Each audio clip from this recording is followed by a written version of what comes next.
आप सभी का स्वागत है हमारे YouTube चैनल RWR पर। आशा करते हैं कि आप सभी अच्छे होंगे, स्वस्थ होंगे, मस्त होंगे। आज हम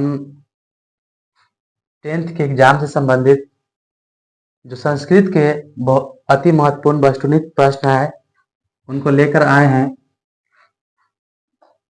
हम आशा करते हैं कि ये सारे प्रश्न जो है इम्पोर्टेंट हैं, जो आपको परीक्षा से रिलेटेड बहुत ही उपयोगी है। तो सबसे पहला क्वेश्चन है हमारा कि मंगलम पाठ में कितने मंत्र हैं। मंगलम पाठ में कितने मंत्र हैं। तो साथियों, आपने पहले भी पढ़ा होगा कि मंगलम पाठ में हमारा जो है 5 मंत्र हैं। मंगलम पाठ में कितने मंत्र हैं? 5 मंत्र हैं। चलिए दोस्तों, दूसरे क्वेश्चन की तरफ चलते हैं, जो हमारा दूसरा पार्ट से है कि पटना का इतिहास कितना प्राचीन है।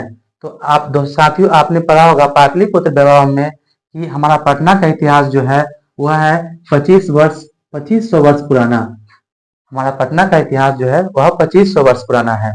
आगे पढ़ेंगे जो पाठ था अलस कथा, जिसमें आलसियों की कहानी थी। उसमें बताया गया था कि उनमें उस पाठ में एक मंत्री थे जो वह मिथिला का कहानी है, और उस मिथिला में मंत्री के बारे में दिया हुआ है।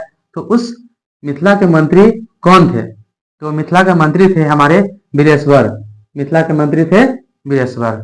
चलिए, और आगे उसके आप पढ़े होंगे कि भारतीय संस्कार था, और भारतीय संस्कार में जो संस्कार थे वह कितने थे। तो संस्कार साथियों, आपने पढ़ा होगा कि संस्कार जो है 16 है। संस्कार कितने हैं? 16। और आगे चलते हैं अगले क्वेश्चन में। तो हम अगला क्वेश्चन है कि महान से भी महान क्या है। महान से ही महान क्या है? तो दोस्तों नहीं तो उस पाठ में बताया गया है कि हमारा आत्मा जो है वह महान से भी महान है। अगला क्वेश्चन की तरफ चलते हैं कि वह बूढ़ा बाघ हाथ में क्या लिए हुए था। तो बूढ़ा बाघ जो था वह सोने का कंगन लिए हुए था हाथ में। सोने का कंगन लेकर जो आने जाने वाले पथिक थे, राही थे, उनको लुभा रहा था ताकि कोई उनके जाल में फंस जाए और उसके मारकर वह खा ले। चलिए आगे हम चलते हैं। तो अगला क्वेश्चन है कि पटना में बार बार कौन आए थे। पटना में बार बार कौन आए थे? तो पटना में बार बार आए थे हमारे भगवान बुद्ध। भगवान बुद्ध पटना में बार बार आए थे, और उन्होंने कहा था कि हमारा पटना जो है एक बार एक महान नगर होगा। अगले क्वेश्चन की तरफ बढ़ते हैं। हमारा अगला क्वेश्चन है सिख संप्रदाय के 10वें गुरु कौन थे। सिख संप्रदाय के 10वें गुरु कौन थे? तो साथियों, 10वें गुरु थे हमारे गुरु गोविंद सिंह।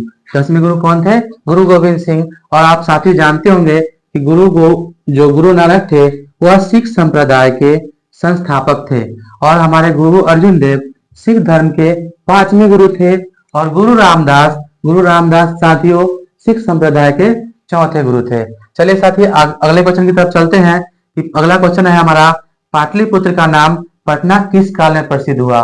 क्योंकि साथी जानते थे कि पटना जो था उसका प्राचीन नाम था पाटलिपुत्र। तो दोस्तों, प्राचीन काल तो नहीं होगा, तो इसका सही आंसर होगा मध्यकाल। मध्यकाल में साथियों वो पाटलिपुत्र जो था वह पटना के नाम से प्रसिद्ध हो गया। अगला क्वेश्चन की तरफ चलते हैं साथियों।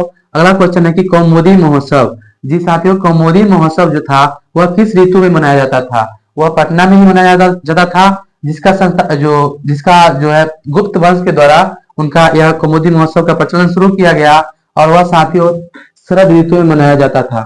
वह शरद ऋतु में मनाया जाता था। चलिए, तो यहाँ पर हमारा क्वेश्चन समाप्त होता है। साथियों, आशा करते हैं कि आपके लिए यह बहुत हेल्पफुल होगा, और अगर यह वीडियो आपको अच्छा लगे तो इस चैनल को सब्सक्राइब कर लें, और अपने दोस्तों के साथ शेयर करें, और इस वीडियो को लाइक कर दें।